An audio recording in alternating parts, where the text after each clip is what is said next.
Hey YouTube, this is Imperial Orc Fist. How you guys doing? As always.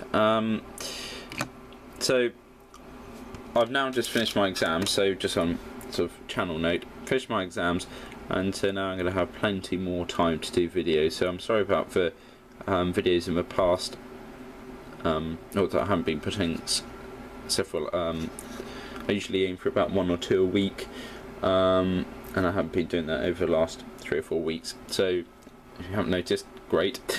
But lots of you would have noticed, and apologise for that, but I had to prioritise for my exams. So my exams are all done now, so I've got quite a long time to go. I'm just seeing that my camera battery's running out, so as I talk to you I'm just going to be fiddling around and just making sure I've got enough battery to do this video.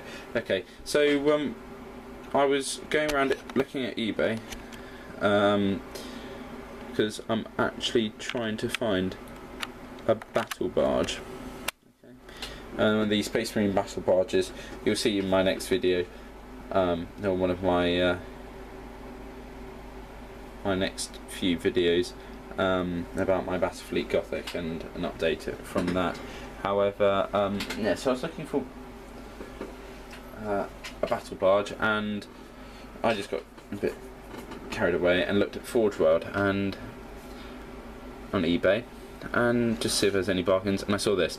Now, this model was up and on eBay, and I think it's the top thing, just about to be sold. I think 2-3 minutes. So I had to scramble in, put all my details in, and get it all logged in. I just managed to get this. I think there was 1 or 2 people trying to get it, but thankfully I got it. So it was going for £26 with £4 postage. I know it's outrageous postage, but you know, I understand why people do it.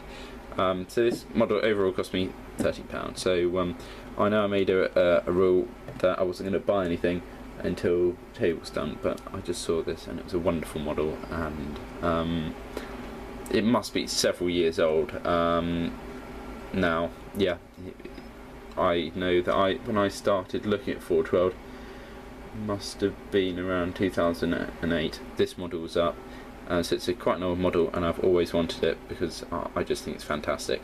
So I'll say one, if not the best Dreadnought, basic Dreadnought which they've made. I love Contemptors even more, but I saw this and I thought I have to get this, and it's a sort of reward from me for finishing my exams.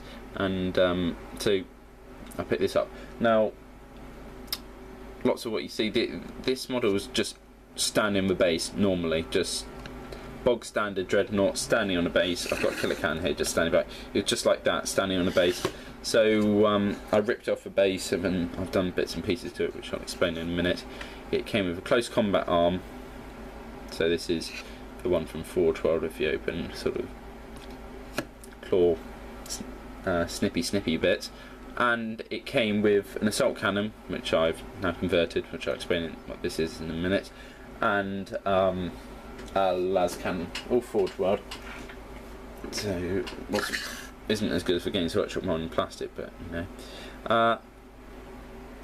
And problem with this one and the not auto cannon, assault cannon, was that it didn't fit properly in these little holes. It didn't fit perfectly with the Forge World Dreadnought, so I've had to magnetise. Like you could go back in my videos and see I've magnetised one of my old Dreadnoughts, and this is extremely powerful magnet, a bit too big.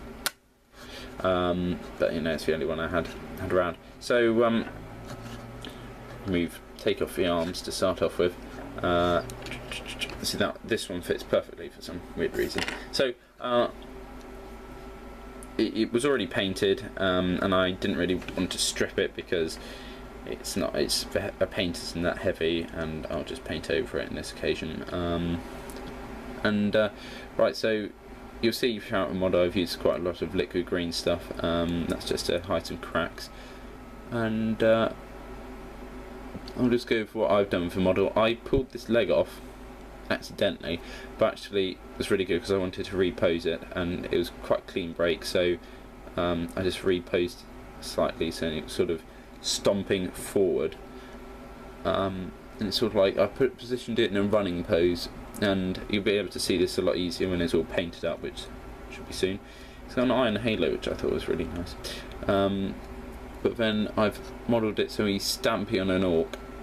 As my Space Marines are Crimson Fists, hate orcs, constantly fighting orcs, so that's one of those. So he's with this arm, he's sort of grabbing the Dreadnought to try and push him off. Of course, it will fail. This arm, he's sort of clutching his sort of leg. So when that's all painted up, you'll be able to see. This is just an update, just to let you know what I'm working on at the moment. And then here we've got a sort of, just have one of these sort of bits of any Space Marine box, you'll get one of those. That's filled with a bit out there of the orc, so it's actually treading on it. And here's a large piece of bark, which I use. I try and use a bit of bark or slate on large models. I don't have many Forge World models in my army, so whenever I have one, I always try and do something different with it. Already had a Stormbolter, oh sorry, you can't see, Stormbolter modelled onto it. I would have preferred a Heavy Flamer, but you know, doesn't matter. And Chaos Marine Shoulder Pad, which I've just added. So it was just a plain base when I started, so now there's a bit more interesting things on it, a bit of diorama, a bit of narrative. So, and you've just got the boys chopper thing, I think that's from a Warhammer box. Then you've just got a bit of slate there just to break it up. Space.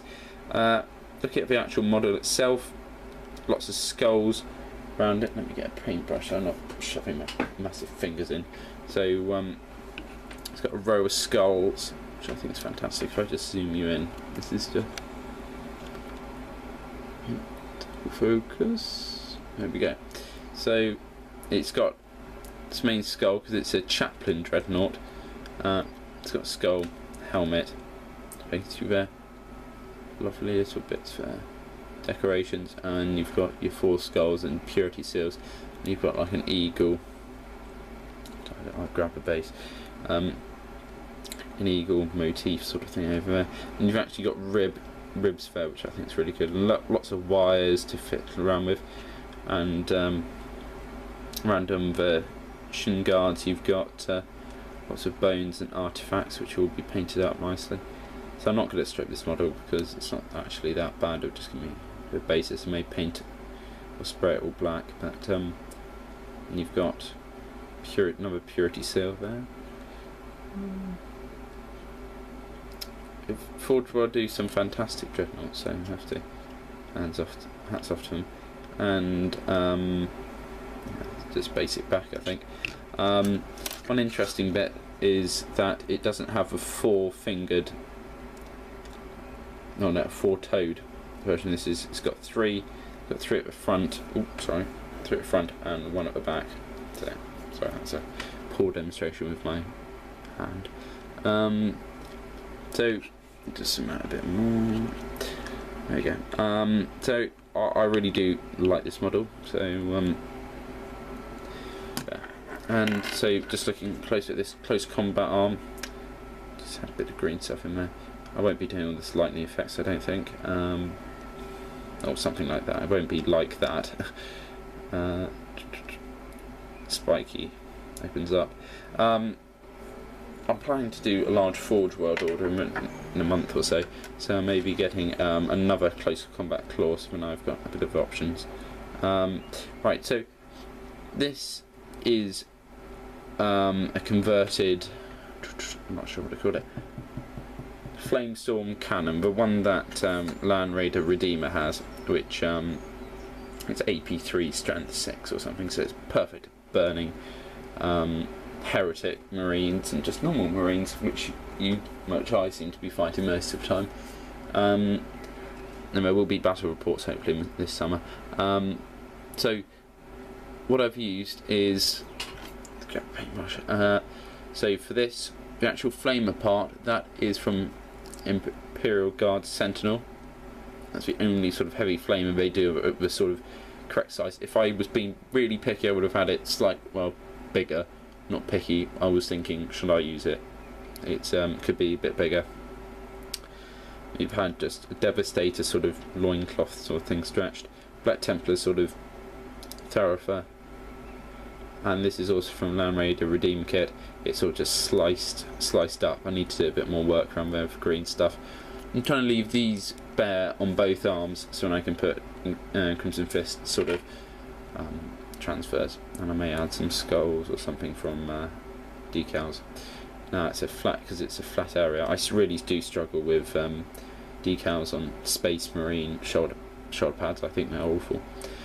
So it's very clear to see that this is actually an assault cannon because of this sort of belt, but I'll paint that up so it doesn't look like assault cannon.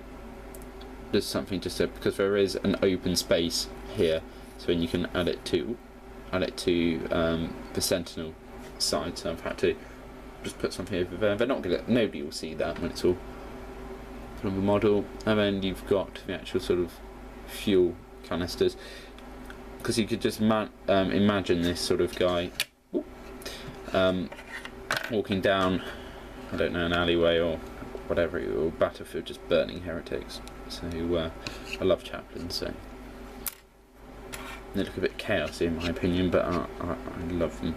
So there you go. So you could just imagine this guy stomping forward and burning everybody. Sorry, I have to do that. Oh dear. So there you have it. This is Chaplain Dreadnought. So let me know what you think about the model. I've got lots to do. If the base too much, I know some people don't like heavy diorama bases because it takes away essence from the model. But let me know. I'm going to paint this up. This is this weekend, so I'm filming, so it may be finished midweek. So that'll be Wednesday, Thursday-ish, and you'll be able to see this model hopefully all painted and look all nice. It's a weekend treat for me. So please comment, rate and subscribe and let me know what you think, and I'll see you in the next one, guys. So stay safe.